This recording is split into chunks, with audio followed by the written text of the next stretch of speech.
Here's a story that's probably mostly false, but we have no way of knowing. About 1500 years ago, there was this Ionian guy named Pythagoras who was pretty good at math.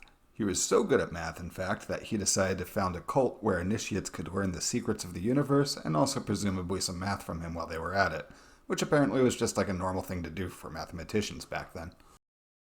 Anyway, Pythagoras is running this cult and he starts getting annoyed at how much wine his followers are drinking at their meals. He doesn't want his students being greedy, and what's more, wine is expensive and this is cutting into his profit margins. He resolves to make a new cup that will correct the problem. After putting some thought into it, he reveals his solution, a special cup with a column in it. As long as you keep the liquid level under the top of the column, it works just like a normal cup, but the instant the liquid level goes over a certain point, it all drains out of the bottom, spilling over the greedy student and making them look like quite the jackass. I mean, unless they plug the hole with their finger, which totally works and is kind of the instinctual reaction you would expect in that situation. But like if they don't do that, they totally look like a jackass. The way it works is actually pretty simple. The column hides a channel which acts as a bell siphon. Once fluid gets over the bend in the channel, gravity forces it out of the bottom of the cup, which creates a low pressure area that sucks more liquid into the channel. This continues until the pressure is able to equalize, which only happens once air is able to make it into the channel, which in turn only happens when the cup is empty. Regardless of whether or not the story is true, the cup does actually work, and we're going to build it today.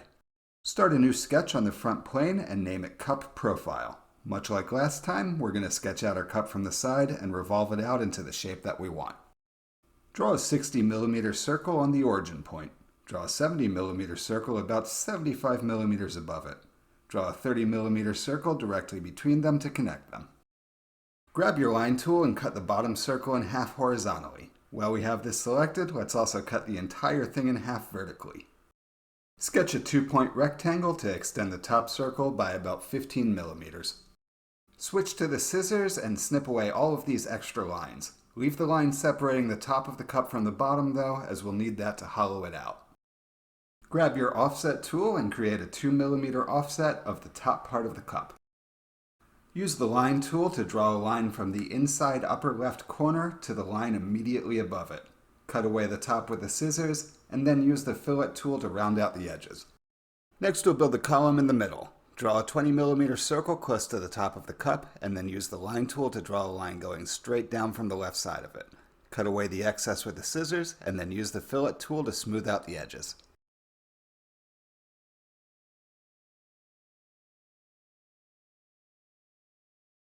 Our profile is complete, so hit Finish Sketch.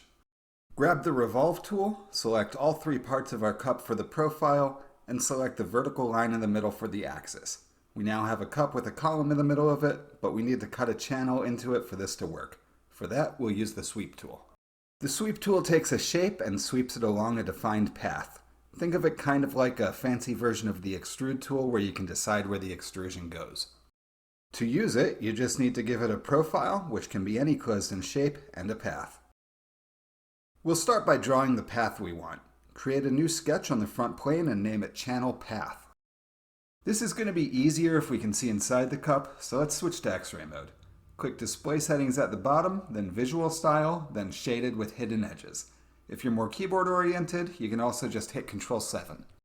Draw a long vertical line to the left of the center that starts above the column and goes all the way through the bottom. Switch to the Sketch Dimension tool and set it to be 6.5mm from the origin point. Start another line on the right side, but instead of bringing this one down all the way, click near the bottom of the column and drag your mouse out to the side so that it curves out into the cup. Set this line to be 6.5mm from the origin point as well. Draw a 13mm circle near the top of the column. This should just barely touch both of the lines that we just drew. Take the scissors and cut away all of the unnecessary crap. Hit Finish Sketch when you're done. Next we'll build a shape for our sweep. Create a new sketch on the bottom of the cup and name it Channel Shape. This one's going to be a lot simpler. Using the line from the path that is poking out of the bottom of the cup as a center, draw a 4mm circle. That's all we're going to need for this one, so go ahead and hit Finish Sketch. Click the Create menu and select the Sweep tool from it. Select the circle we just drew as the profile and the path we drew earlier as the path. Hit OK to create the sweep. In theory, at least, this is now a working Pythagorean cup. Let's print it out and see if it actually works in real life. Alright, so here is our 3D printed cup. Actually pretty happy with how this thing came out. Now for the unaware, you can actually find special 3D printer filament out there that's designed to be watertight, which would be probably ideal for a situation like this. That is not what this is. This is just normal run-of-the-mill PLA. It's actually dirt cheap PLA that's kind of crappy, if I'm honest. So I'm really curious to see if this will work. So first thing I want to do is fill it up partially and see if it can hold water at least and work as a normal cup. Doesn't seem to be leaking, so that's a good sign. Let's fill it up the rest of the way and see if it does leak.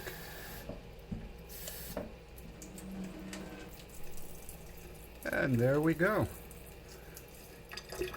So right now Pythagoras would be basically lecturing me on being greedy, in theory. But it works, so that's cool. So make sure you like and subscribe, and maybe you'll see me print more cups, which, you know, obviously you want to see me print more cups, so why wouldn't you like and subscribe? Such a tiny cost to see more cups.